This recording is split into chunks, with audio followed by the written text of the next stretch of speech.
మాతాకు జై గోమాత నమో గోమాత శరణం మాతయే శరణం గోమాత. ఇది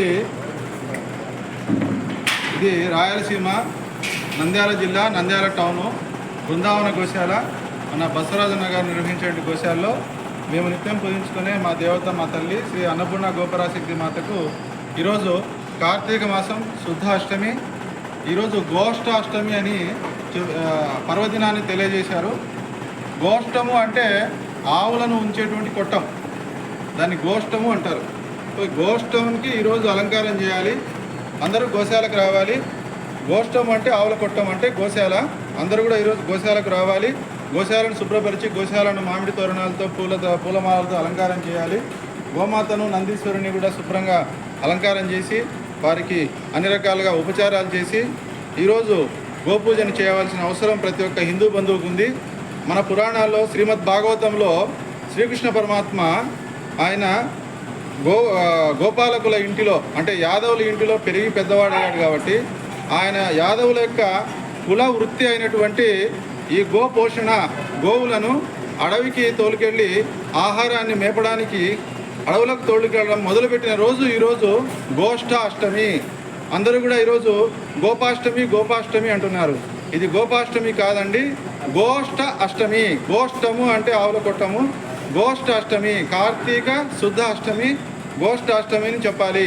ఈ రోజున శ్రీకృష్ణ పరమాత్మ గోపోషణ గోరక్షణ మొదలుపెట్టినటువంటి మహాపర్వదినము. శ్రీకృష్ణ పరమాత్మ తన కుల వృత్తి అయినటువంటి ఈ మహా గొప్ప గోసేవను, గోపూజను, గోపోషణను ఆయన తన 8 ఏళ్ల వయసులో తన నందగోపుడు అంటే తన పెంపుడు తండ్రి నందగోపుడు ముళ్ళుకర్ర చేతికిచ్చి చద్దిమూట కట్టి ఇచ్చి గోవులను మేపుకొని రాపో శ్రీకృష్ణ అని చెప్పేసి ఆయన పంపించడం మొదలుపెట్టిన రోజు. ఈరోజు చాలా పరమపవిత్రమైన రోజు. గోమాత భూమి మీదకి ఎందుకు వచ్చారు, ఆ అవతారం యొక్క సంపూర్ణత సాక్షాత్ సాకార పరబ్రహ్మ అయినటువంటి గీతా ఆచార్యుడైనటువంటి శ్రీకృష్ణ పరమాత్మ తన యొక్క కుల వృత్తిని గోపోషణ గోపాలన మొదలుపెట్టి గోపాలకృష్ణుడుగా పేరు ఆయనకు వచ్చిన రోజు ఈరోజు.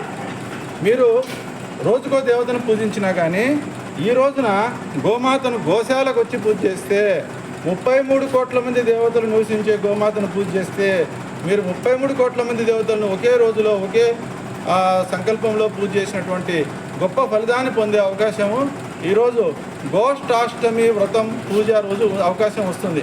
కాబట్టి దయచేసి ప్రతి ఒక్కరు కూడా గోష్ఠాష్టమి అని పలకండి, గోపాష్టమి కాదు. గోష్టము అంటే ఆవుల కొట్టము అంటే గోశాల. ఇది గోశాలకు వచ్చి చేయవలసిన పూజ.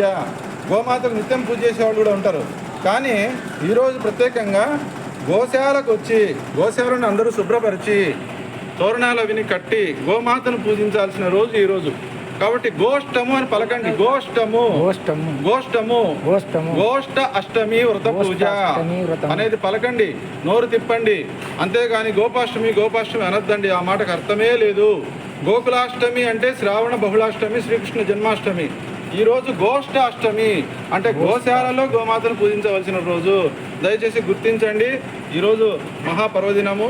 మేము ఇక్కడ మన బసవరాజన్న, శివప్రసాద్ అన్న, విశ్వ హిందూ పరిషత్తు, బసవరాజన్న హిందూ దేవాలయాల పరిరక్షణ సమితి మేమందరం కలిసి మన ఆర్ఎస్ఎస్ అన్న బోయినేపాటి తిమ్మప్పన్న అందరం కలిసి ఇక్కడ పూజా కార్యక్రమం అద్భుతంగా నిర్వహించడం జరిగింది. హిందూ బంధువులందరూ కూడా నిత్యం గోశాలకు రండి. గోశాలకు చాలా బాధల్లో ఇబ్బందులు ఉన్నాయి, గోపోషణ చేసే వాళ్ళు చాలా ఇబ్బందుల్లో ఉన్నారు. కాబట్టి గోశాలకు రండి, ప్రతిరోజు గోమాతను పూజించండి.